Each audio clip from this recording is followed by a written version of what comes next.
Welcome to the Reinventing Education podcast. This is a podcast for anybody who's interested in pushing the idea of education beyond what it is in its current state. I'm Rob McLeod, and as always, joined by the green-shirted Brendan O'Leary. How are you today, Brendan? Aye. I'm not bad, Robert. And yourself? Good enough. Good enough. That's been my line this week. Busy days. We are. Onwards and upwards. Where are we at today, Robert? What are we looking at in today's episode?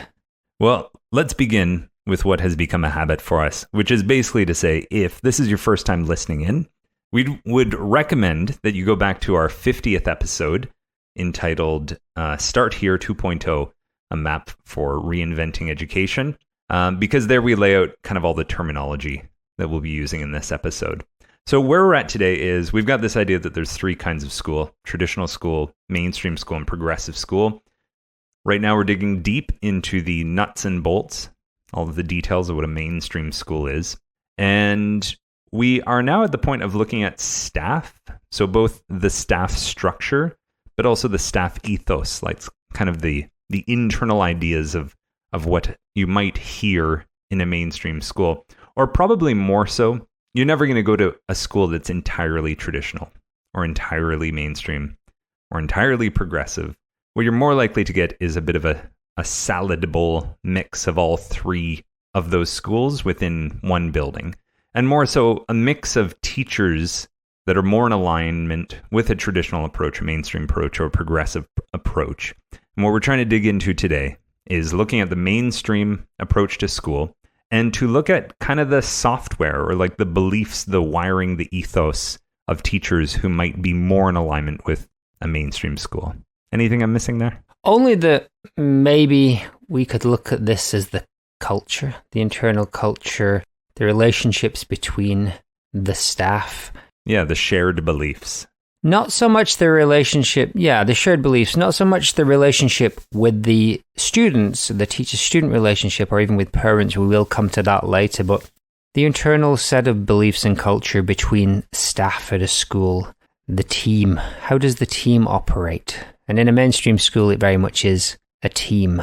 And a team of people who've found their place in the team, in theory, by being the most qualified or having the most merit for that role. So should we dig into some of the characteristics and look at the babies and the bathwaters, the pros and the cons of this mainstream approach? Why not? That's why we're here, Rob. So what is the ethos of the mainstream staff? If we had to boil it down to a few things, and again, you will see elements of this in both a traditional and in a progressive school, but I would say you're going to see it magnified and amplified within the mainstream school. You're going to see transparency, a desire to make the school's methods, their approaches known and understood. There's nothing really to hide in a mainstream school. There's nothing that shouldn't be shared with anybody else. As well as looking at growth, and growth using a variety of strategies.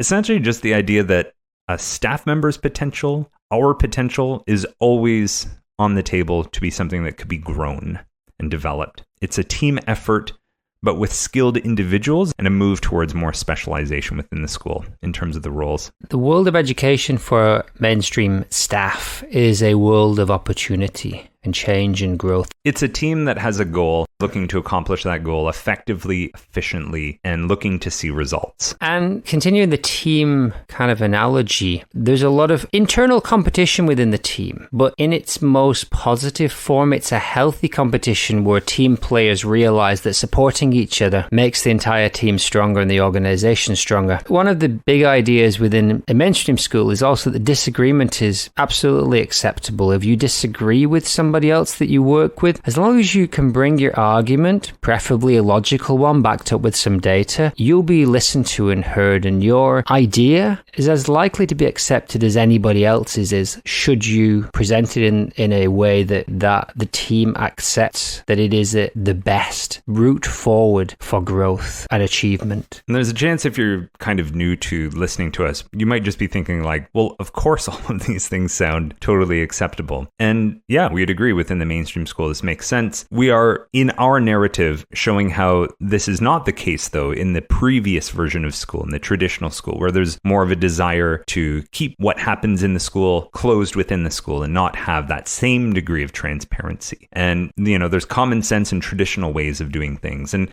sometimes in a traditional school, disagreements, that is seen as a way of getting ejected out of the staff culture or to create disharmony in the team and structure and that security thing. So, this is important just to show these differences that as time has gone on, there is this different staff culture that has emerged. So we always try to look at what we call the babies and bathwater of each of these ideas. The babies being the things that are beneficial and that we want to really keep hold of as we move forward. And so some of the things that the mainstream staff ethos might have that is really positive is that this openness to new approaches can lead to a more effective and a more efficient way for the school and the community to operate. I think the idea that a mainstream school is really using logic and data to back up their progress, but are open to these ideas, does mean that growth will happen at a faster rate. And in many cases, that can be positive, especially if there's something holding back your school, making your form of education not as effective for the students. One of the ways you could think of this is there's still a place for emotional conviction. Emotional conviction can often inform a lot of the choices in a traditional school. But what we see in the mainstream school is you can still bring your emotional convictions, but bring your emotional convictions and some data. We're going to base ideas. We're going to base our openness to new approaches on data and not conviction alone. And this ties in heavily again to this idea of things being measurable. So underpinning the culture and the ethos of a staff in a mainstream school, you'll hear discussions come back to this idea of whether we can measure growth, whether we can prove that the things we are doing are effective. So just as arguments for new approaches require data and logic, when there are disagreements between staff, as we said, you could kind of think of this as like a high-level professional football team or NBA team where you're kind of wanting everybody to push each other to be doing their very best. Where there are disagreements that can happen, those are acceptable as long as they're being addressed, with fairness, logic, and attempt to compromise in the aim of best practice. And, I might have to suck it up and not do what I had hoped to do because I see the data or the logic shows something else, but I'm willing to do that, willing to go along with it because I see it as a way to accomplish our shared goals. I think this idea of compromise is something that's really important to a mainstream ethos that is counter to a more traditional, which would maybe look to authority or tradition for its precedence. Whereas this idea that there are two ideas and they may both benefit us, but we may need to meet in the middle. I think, not to say that a traditional school never compromised or changed its ideas, I just think it's much, much more prevalent in a mainstream school. Well, the straw man version is, in a traditional school, you may have someone with the emotional conviction of, this is the right way to do things. Here's how we've always done it. Here's how I've always done it. You're telling me I need to change? You're telling me I'm wrong? That would be the straw man of the traditional teacher. The straw man of the mainstream teacher would be, oh, there's a new approach. Well, I'm not totally in agreement with it. It's not what I personally would want to do, but I have to do it because it ties to the larger school's system, the larger school's goals, and that's what I'm here to do to help the school accomplish its goals. But I would also say in a mainstream school, the member of staff might say, I'll compromise my own ideas to the larger aims of the organization, but they're just as likely to offer up their ideas and those ideas be accepted or partially accepted. I think that's less likely in a traditional school where the staff might keep those ideas to themselves or defer to authority, even though they might have some really interesting solutions. And again, not always. We are oversimplifying here, but So we've talked about a lot of the positives here. So the willingness to compromise, willingness to have some disagreements as long as you do the disagreements in a fair manner. You don't make it personal. You make it logical, make it data-driven, openness to new things, transparency. However, we always want to point out what are some of the drawbacks. And you might hear a critique from a more traditional school saying that transparency isn't always in everybody's best interest. It can actually create a lot of problems and potentially also just maybe waste a lot of time where it's just not really all that necessary. There's also a sense that perhaps schools, once we get too caught up in measurement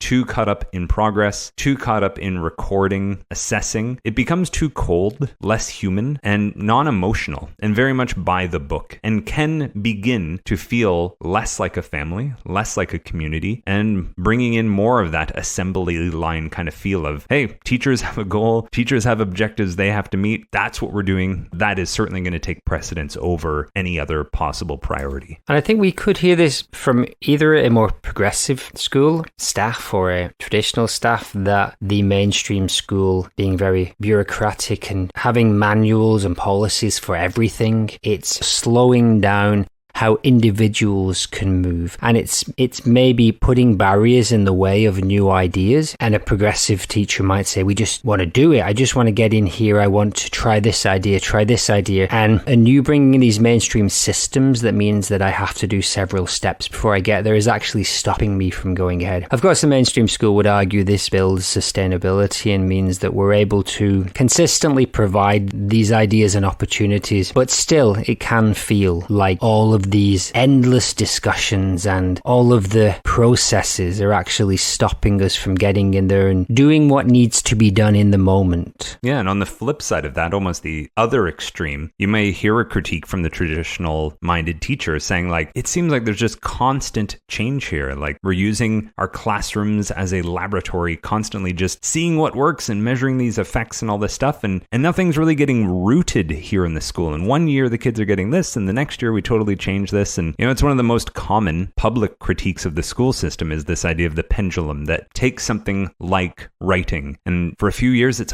spelling doesn't matter and grammar doesn't matter, it's the ideas based stuff, and then we swing completely to the other way in public education of no, we got to get back to phonics and we got to get back to the grammar rules and we got to and it's sort of like, well, wouldn't just sort of a more middle way approach that tries to include both of those make more sense rather than swinging to extremes? And that idea for constant change and that we have to try something new to see if it can be more efficient and effective does bring with it potential drawbacks. So it's hard to know when you're going into a school as a new member of staff looking for a job, really whether it is more traditional, mainstream, progressive leaning. Some leap out at you. It's obvious that this school is really progressive from everything we see, the website, the way people talk about it, or an uber traditional school. But the fact is that 95% of schools are in kind of that mainstream band, but they may lean heavily progressive or heavily traditional. There may be some nuance in there that means that it could be a perfect fit for you, or it could be terrible. You might be walking into the worst experience of your life. You and I, Rob, have worked at probably 10 schools between us over the course of our career. Wanted to spend a little bit of time talking in this area of ethos and aligning yourself with the ethos about how we make our choices of the schools we apply to as a teacher and go working at, and it may equally apply to parents who are looking for a place for their children. Yeah, give us a little bit on your experiences or how we as teachers maybe can make wise choices about the schools we work at so that our personal ethos is in line with the culture, because we've talked many times about the pain of being in a place where it isn't. Yeah, I hate to admit it, but a lot of my employment seeking just came down to like, wow, I really have to just have a job, whether it was for international paperwork or just straight up like, I have Canadian bills to pay. So that's definitely a large driver that didn't allow me to have a lot of flexibility in terms of waiting longer periods of time until maybe something that seemed like a better fit came up. I'd say the longer I've been in my teaching career, the more my ideas about a school I want to be in have been influenced by our work here on this podcast and this idea of these three different kinds of schools. Even in more recent interviews, when I've been answering, I've used a lot of my time answering to actually ask questions with our map in mind to see, well, is this head of school who's interviewing me, are they more traditional, mainstream, or progressive leaning? When I ask them about what is happening in the school, what is it that they emphasize? Is it these more traditional values, mainstream or progressive? And what I would say now, I have a feeling that should the time come that I apply to another school, I honestly think I would just give them like one of our checklists from our podcast. It would be a bold move, but I've realized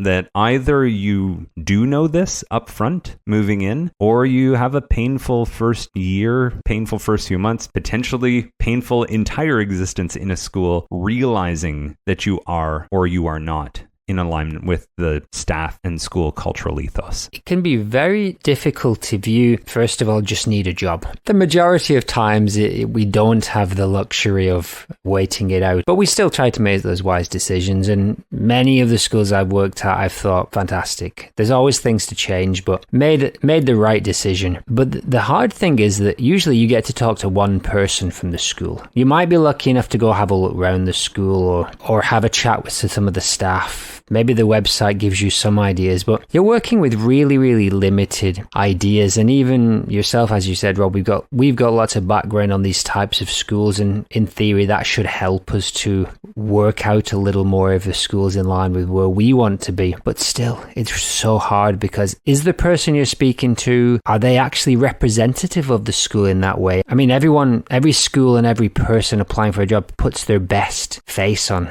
puts the best spin on where they're at. And it's expected, and the fact is that makes it really, really difficult to actually dig into on the ground. Is this school quite as progressive leaning as it sounds? Obviously, I know it's a mainstream school, but lots of the things we're talking about in the interview are about giving students choice and really thinking about their wellness. It's really hard to turn around and say, is that true? It's like, do you actually spend this much time? Or is it a tiny sliver of the truth for a few minutes in a month versus a deeply embedded thing? You've said this before about the sexiness of the progressive idea, or even to a more traditional school, the thrill of this mainstream idea that's pushing opportunity. So it might be you're hearing an aspirational view of the school. It's not false, but it's also not really what you'll experience day to day. Any hints and tips, Rob? I've probably now been in at least a dozen interviews for different schools or different positions within a school. And to me,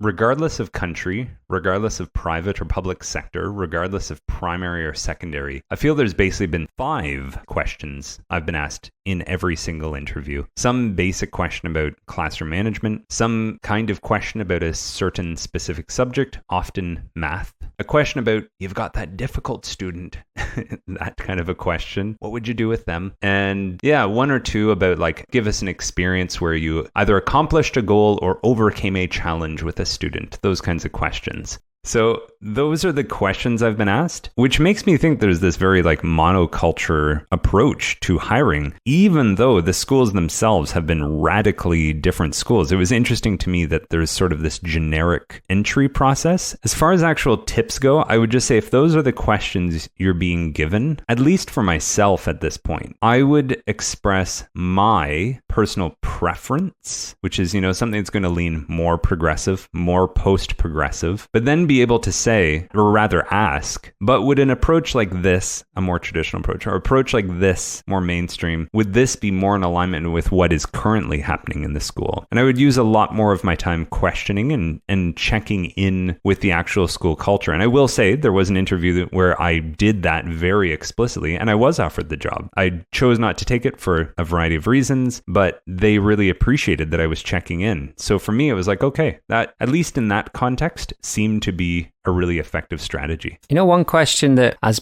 both someone looking for a job and as an interviewer, I found really effective is, tell me a little bit about your assessment. Now, we'll get to assessment a lot more later on, but it is one of the most radically different aspects of traditional mainstream progressive school. How do you know whether your students are making progress?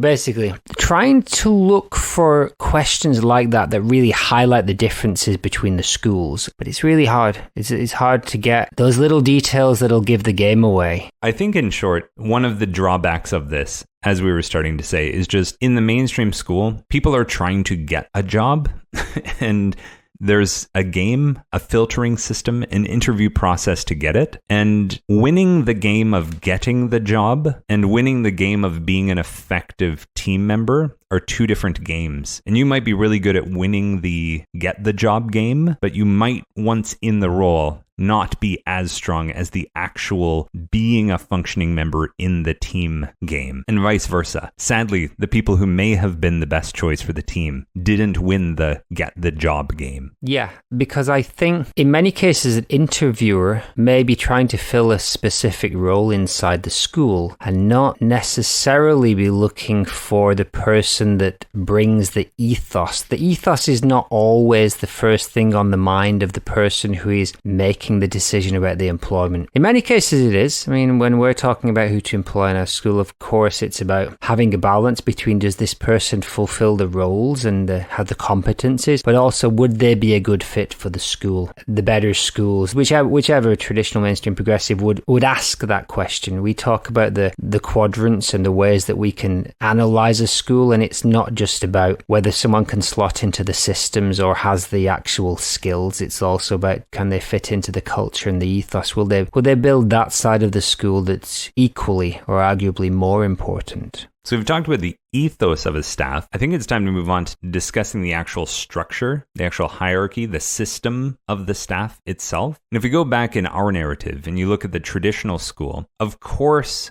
components of the traditional school you will still find in a school in 2020. But the actual heart of the traditional school emerged out of more of the one-room schoolhouse or the community school. And at that time, you're looking at a staff of 1, a staff of 3, a very small staff structure, and essentially your job was to be the teacher. And that was more or less it, along with a handful of other duties to ensure the building and well-being of everybody was taken care of. As schools continued to evolve over 200 plus years, the schools themselves and their structure, their hierarchy of staff began to go into this evolution of becoming more specific and including a lot of new roles within a school. So we'll kind of just run through a list of roles you're most likely to see in a mainstream school. There will be a layer of leadership. So this would be heads of the school, heads of a department, vice principals, whatever terminology your country uses. And one of the roles is a role that both you and I have held to some capacity, of the role of a curriculum coordinator. And the idea that you'd have one person who transcends any one department, but certainly does not have the authority of a head of school or vice principal, that kind of thing. But someone who is coordinating curriculum goals, overseeing the quality of assessments, overseeing that what we're doing is doing what we're saying it is. And again, with that idea that having someone like this allows us to accomplish our learning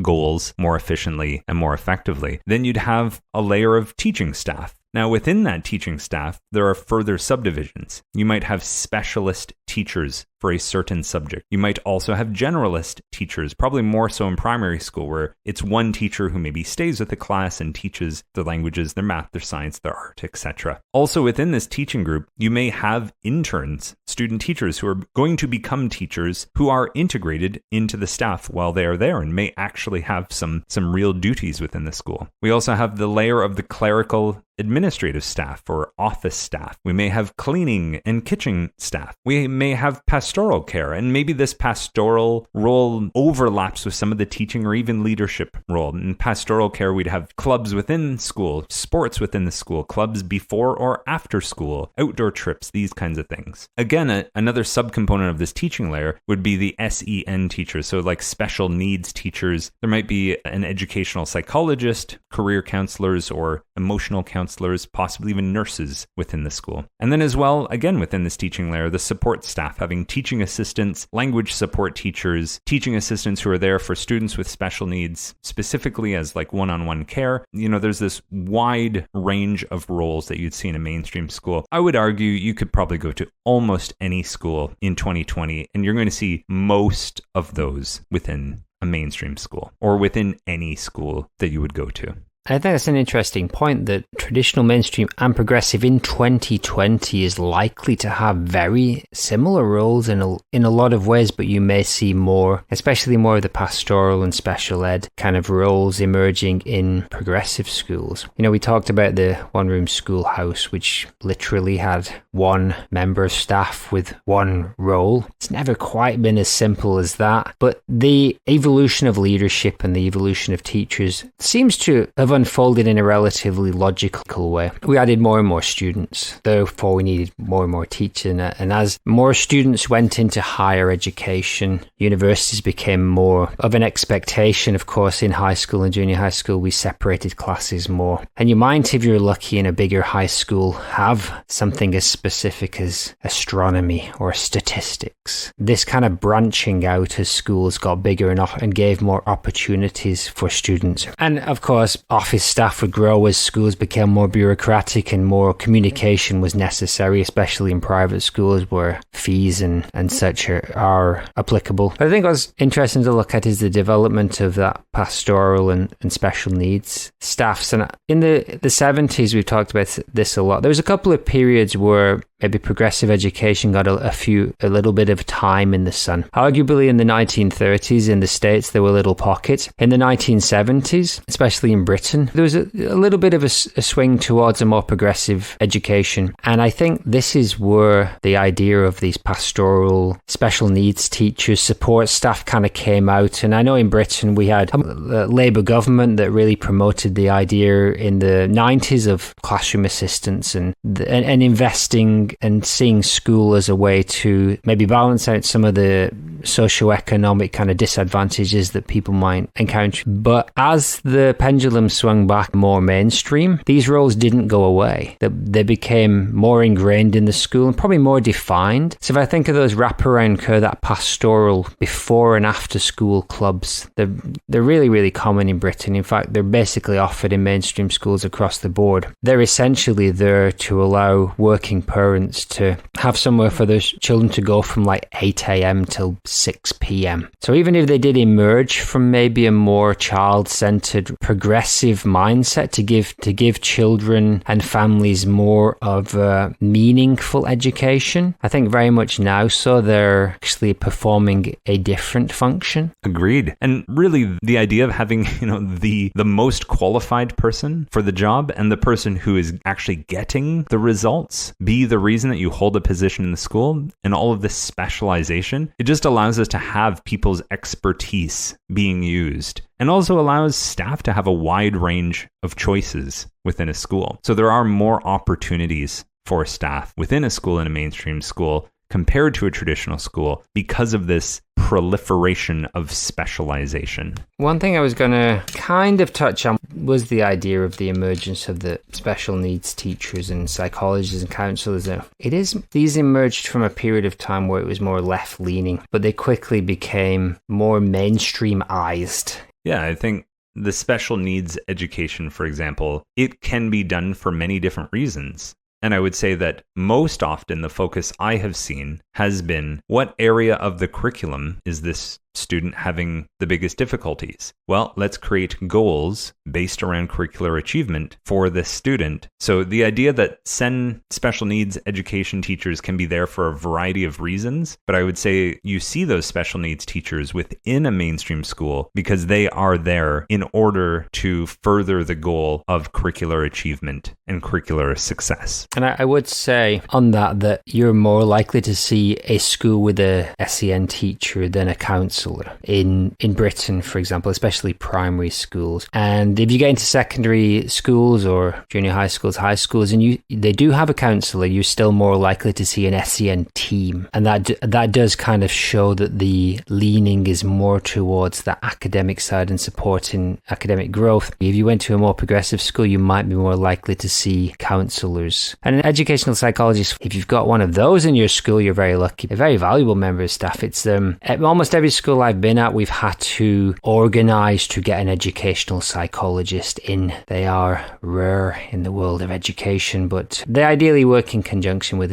the SEN team and provide those services such as testing and things like that. That in a mainstream school system, what would happen? You would have one educational psychologist that would work with 15 to 20 schools or so on. But that in itself is a testament to how the wider school system is structured. This very specialized role is still available to schools, even though it's quite hard to get. And this is because schools don't exist by themselves in a mainstream culture. They are part of a network. So I think it's time we look at a few of the drawbacks, because obviously this idea of specialization, special needs, support, all of these various roles to better meet the needs of children just makes a lot of sense. But when we actually look at the structure or how this is supported within the school, there certainly can be a few critiques. And I would say that one of them can be the unhealthy side of the mainstream school, where your focus is on looking at efficiency and effectiveness. And you may have these roles, and you may have multiple people filling some of these roles. But there is that time where maybe, budget cuts roll around, or there's a new kind of political scent in the air, or, student numbers are going down, or, well, all of a sudden there might be that unhealthy look to effectiveness and efficientness and say, well, what can we cut here and still get the same results? And in a business sense, that makes sense. Like, let's trim the fat that is not producing. That's fine. But there will be this idea that we can cut things as long as students' scores aren't going down. And when there is that reductionism to just what is being measured, I think that's where you see a lot of these kind of less caring, less humane decisions being made within schools. And one of the ideas I've seen multiple times is, can we have a teaching assistant? Far less qualified, in many cases very competent, but lacking the teacher training. Therefore, one would assume not with the same breadth of skills and experience. Can we put the classroom assistant in charge of the class? And can we do this without the student's academic growth suffering, which presents a somewhat limited view of the role of the teacher and the role of education. And I think this is the drawback we hit a lot with mainstream education in its less healthy iteration, where it will simplify school down to progress in that narrow band. And one would hope that the world of education is much, much broader than that. And then I think one last thing is just, there's also this idea, as we're alluding to there, that, there's kind of a fixed amount of resources. And you can maybe do something more, but it usually comes often at the cost of needing to have less of something. So, let's have richer variety of pastoral programs. And it's like, okay, well, what are we going to have to cut or trim back a bit in order to allow for resources to be allocated there, that kind of thing. And as well, again, just this idea that there are goals in a mainstream school. Those are largely based around a curriculum. Those are largely based around improving student achievement scores, which we see as an inherent good, as something that is providing more opportunities for these students in the future. But again, we often use the comparison to the Olympics. It's like there's this closed, predetermined set of events you'll participate and the criteria that will be used for you, and perhaps there is more potential and more possibility of how to spend a child's youth with a staff of people than that. Yeah, and as we lean more into the progressive paradigm, we have all of these members of staff working and they have their specialisms, and then we all fall into these little boxes, might be the argument. But all of these humans are so much more than that. How can we organize the system where the students can drive where they're going, and we can use the expertise and skills of everybody in our staff without putting them all into little boxes and saying, you're the maths teacher and that's all you teach. You're the SEN coordinator, so you can only work with these special needs students. I think the progressive school will be looking to free up the broader human set of skills and experiences within the community. All right, so there's a look at the ethos and a staffing structure within a mainstream school. Where are we going with this next, Brendan? We're going to look at something that becomes very important in the mainstream, which is the professional development of staff and how you evaluate staff growth. We may also get into the murky world of teacher planning, both individual and collaborative. As always, Brendan, I appreciate these deep dives. You and I were discussing this might end up being a 15-minute episode, and here we are. We've pushed ourselves to our maximum allotted recording time. A lot of rabbit holes to get down and explore once we get into this. Agreed. Appreciate the chat. If you're out there in listener land, please send us a mail at reinventingeducationpodcast@gmail.com or find us on Twitter. Thanks, Brendan. Thanks, Rob.